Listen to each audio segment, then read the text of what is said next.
আসসালামু আলাইকুম। আপনারা সবাই কেমন আছেন? আশা করি সবাই ভালোই আছেন।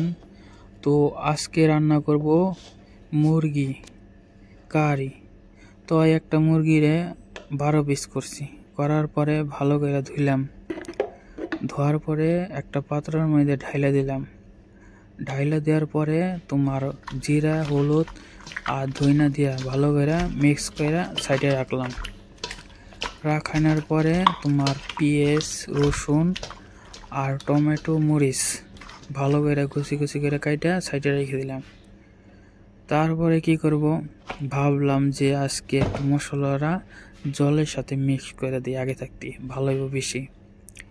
তার জন্য কি করলাম, একটা পাত্র নিলাম। পাত্রটা নেওয়ার পরে 1 চামচ জিরার ফাঁকি, 1 চামচ ধনিয়ার ফাঁকি, 1 চামচ হলুদের ফাঁকি, 1 চামচ দারচিনির ফাঁকি, 1 চামচ তোমার আদার ফাঁকি আর 1 চামচ তোমার ওই মরিচের ফাঁকি দেওয়ার পরে হালকা পরিমাণে একটু জল দিয়ে দিলাম। দেওয়ার পরে ভালো করে মিক্স করলাম।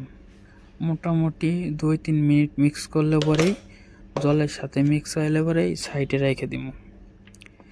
রাখানোর পরে কি করব, তারপরে এক কুকার রান্না করুম, তাড়াতাড়ি হয়ে যাবো। তো তার জন্য কুকারটা ধুইলাম। ধোয়ানোর পরে তোমার কুকারটা তোমার চুলার উপরে রাখলাম।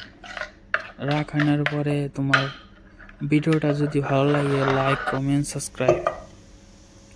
তো রাখানোর পরে তারপরে দেখলাম যে গরম হয়েছে। গরম হওয়ার পরে হালকা পরিমাণে তোমার একটু বাটার দিয়ে দিলাম, হালকা পরিমাণে তেল দিয়ে দিলাম। দেওয়ার পরে অতি প্রথম পেঁয়াজ যে কেটে রাখছিলাম না, পেঁয়াজটা দিয়ে দিলাম। পেঁয়াজ দেওয়ানোর পরে রসুনও দিয়ে দিলাম। তারপরে ওই উপরে সাইডে দিয়ে দিলাম তোমার সাইডে কি ওই ভিতরে দিয়ে দিলাম তোমার ওই আস্তা বাহার, যেমন আস্তা বাহার দেওয়ার পরে ভালো করে মিক্স করলাম। মিক্স করার পরে ওই তোমার জলের সাথে যে মশলাটা মাখায় রাখছিলাম মশলাটা দিয়ে দিলাম।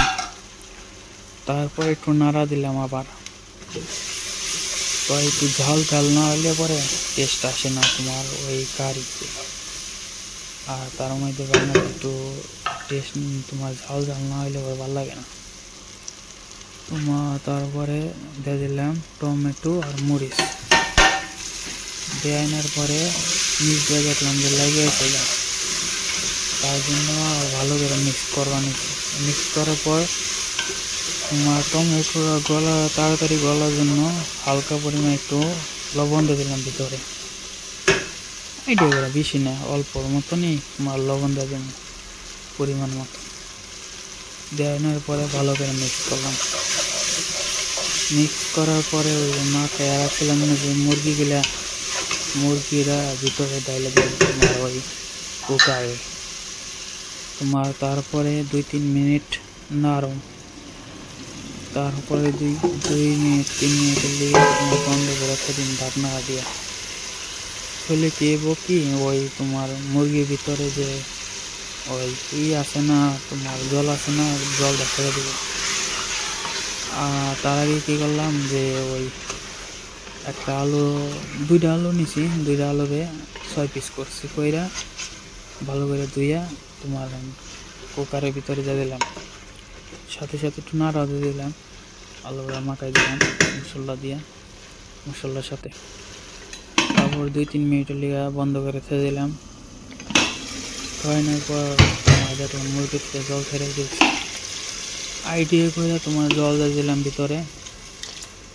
জল দেওয়ার পরে কিছুক্ষণ নাড়া দিলাম যে দেখলাম কি জল লাগবো না।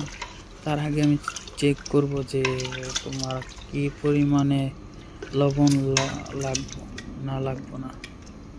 একটু খায় টেস্ট করলাম যে লবণ হালকা পরিমাণে লবণ লাগবো দেখলাম, তো লবণ দিয়ে দিলাম।